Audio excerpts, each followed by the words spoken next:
JPSC आंदोलन में उसकी गिरफ्तारी जल्द की जाए, आपको क्या राय है? मैं किसी के आरोप में बोलने के लिए थोड़ी बैठा हूं। मुख्यमंत्री जी ने प्रदेश में सत्ता संभालने से पहले इस वर्ग को आश्वस्त किए थे कि जब सत्ता आएगी और प्रथम कैबिनेट पे हम बैठेंगे तो सर्वप्रथम इस समाज के राष्ट्रीय मानक को सुनिश्चित करेंगे।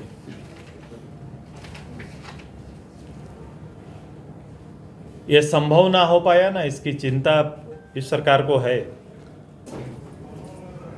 हम लोगों ने इस राज्य के सामाजिक और सांगठनिक रूप से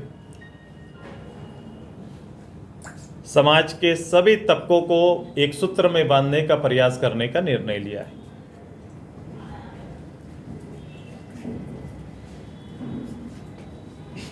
लंबे समय से संघर्षरत इस समाज के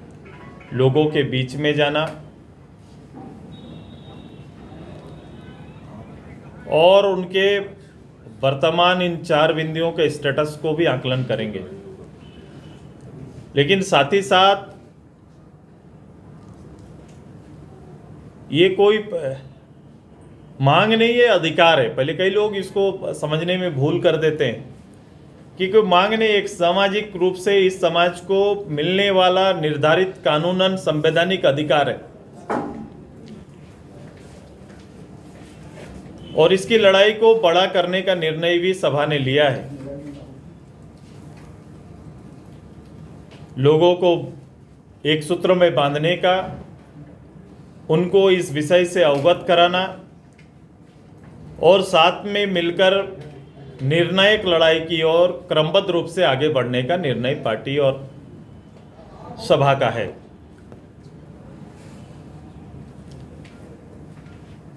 आरक्षण मात्र सरकारी नौकरी में नहीं बल्कि गैर सरकारी संस्थाओं में भी सुनिश्चित करने का लिया है कि सरकार को उसका भी निर्णय लेना चाहिए। जिस रूप से निजीकरण का दौर आगे बढ़ रहा है, उस अवस्था में चाहे वो सरकारी नौकरी का हो, शैक्षणिक संस्थानें हो, वहाँ भी ऐसे वर्ग को आगे बढ़ने का समान अवसर मिलना चाहिए। साथ ही साथ जातीय जनगणना, जिसको भारत सरकार से आदरणीय प्रधानमंत्री जी से हम लोगों ने मांग किया और अपेक्षाकृत अभी इस तरह का कोई निर्णय आया नहीं, तो हम उम्मीद करेंगे कि सरकार इस पर पुनर्विचार करे। जैसा कि आपने अभी देखा कि मनरेगा के ऊपर भी, जहां लोगों के लिए रोजगार सृजन करने का हथियार बनाया गया था, उसमें भी अलग अलग कोटि के आरक्षण सुनिश्चित किए गए थे और बाद में सरकार ने इस पर मूल्यांकन किया है और जो सूचना हमें है कि उसमें सरकार बैक कर रही है, वापस आ रही है, पुरानी जो व्यवस्था थी उसी को लागू कर रहे हैं।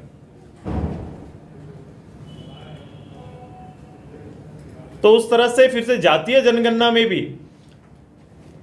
सरकार पुनर्विचार करे और मैं राज्य सरकार से आग्रह करूंगा कि इस राज्य में सोशल जस्टिस के लिए, सामाजिक न्याय के लिए,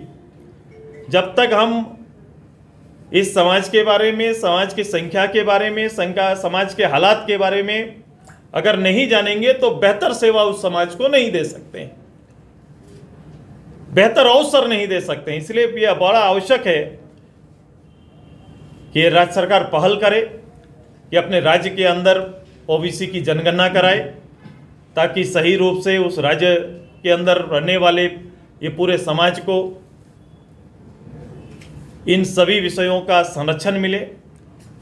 और साथ ही साथ इस लड़ाई को आगे बढ़ाने के लिए हम लोग ने महामहिम राज्यपाल जी को प्रेषित हर प्रखंड से कार्यक्रम और जिला स्तर पर कार्यक्रम करने का सुनिश्चित किया है, जिसकी तिथि आपको प्राप्त हो जाएगी। चूंकि सरकार के राजनीतिक कार्यक्रम, बड़े कार्यक्रमों में शायद सरकारी कामकाज को बाधा पड़ता है, इसी प्रदेश में 40,00,000 लोग एक जगह खड़ा होकर क्रिकेट मैच देख सकते हैं, शायद राज्य की ये प्राथमिकता हो सकती है, लेकिन अपने विषयों को लेकर हजारों लोग अपने किसी विषय को लेकर आगे बढ़ नहीं सकते हैं, किसी मांग को नहीं रख सकते हैं, अपनी आवाज़ को बुलंद नहीं कर सकते हैं, अपनी आवाज़ को सरकार तक नहीं पहुंचा सकते, ऐसी बंदिशें हैं। इन बंदिशों का और इन आदेशों के आसपास पूरे राज्य भर में इस विषय को पहुंचाने का, राज्य भर से इस मांग को गवर्नर के माध्यम से सरकार तक और भारत सरकार तक, राज्य सरकार तक पहुंचाने का कार्यक्रम भविष्य में तैयार करने का निर्णय आज सभा ने लिया है। बस मई से 29 तारीख को सरकार 2 साल का वर्षगांठ मनाएगी। 2 साल वर्षगांठ इसलिए नहीं कि जो मैं अभी सुन रहा हूँ, मैं आऊँगा, मैं बोलूँगा, इसलिए नहीं कि 2 साल में जिला स्तर पर 15 फाइनेंस के और राज्य सरकार की कुछ योजनाओं शिलान्यास, उद्घाटन और सामग्री वितरण के लिए नहीं, नीतिगत निर्णय के लिए। जितने नीतिगत विषयों पर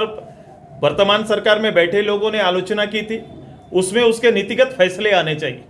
ये 2 साल बीत गया, 2 साल पर्याप्त होता है, और ये पर्याप्त उसने खुद से अपने आप को समय में बांधा था। आदरणीय मुख्यमंत्री जी ने खुद से, मैंने कोई दल ने उनसे ये नहीं कहा था कि आपने ये काम इतने दिन के अंदर करना है, लेकिन आपने अपने पब्लिक के बीच में एक पब्लिक डोमेन में खड़ा होकर आपने ये विश्वास दिलाया था। ये उम्मीद 2 साल के बाद लोग ये कर रहे हैं, और वो विश्वास को फिर से लोगों तक याद दिलाने के लिए मैं बहुत जल्द आपके बीच में आऊँगा। सरकार किस लिए 2 साल मनाएगी और कितना कदम सरकार चली है, ये सारे कदम का उल्लेख निश्चित रूप से हम लोग